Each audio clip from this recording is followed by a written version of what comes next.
very sad about doing this, but kind of wanted to document it. A woman in Florida is recording the moment she has decided to do something really hard. Because it does seem like one of the few ways that we can achieve economic fairness by just having my husband be in the house by himself and taking down all evidence that he has a black family.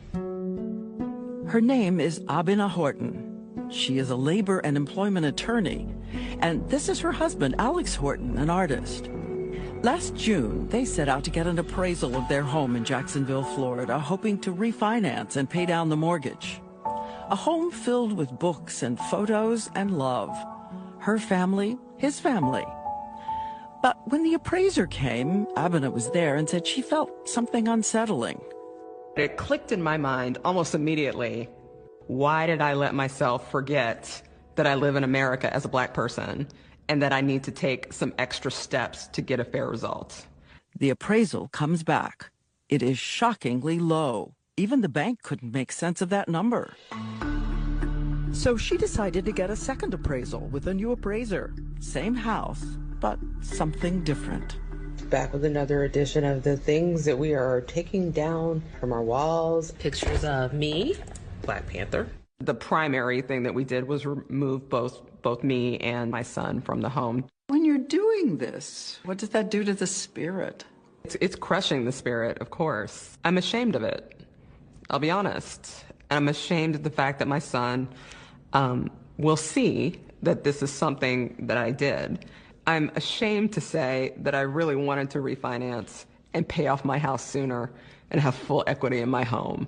And so I was willing to put up with that indignity to do it because I knew it was going to be effective. She took down all the photos of her family, replacing them only with photos of her husband and his white family. And he is the person in the home when the new appraiser comes. And when the second appraisal comes back, the value of their house has shot up more than $100,000, a 40% increase. It was primarily financial relief. And then I think it was about 15 seconds later when the tears came, because we realized just how much more removing that variable increased the value of our home. To know just how much, me personally, I was devaluing the home just by sitting in it, just by living my life, just by paying my mortgage, just by raising my son there. Andre Perry, a fellow at the Brookings Institution, studies the effects of discrimination in housing. What we found after controlling for education, crime, walkability, that homes in black neighborhoods are devalued by 23%, and cumulatively, that's about $156 billion in lost equity. So we ask, what will these parents tell their 6-year-old son? I'm going to be transparent with him. But do you worry it will in some way make him trim his sails? Every day I'm concerned about that.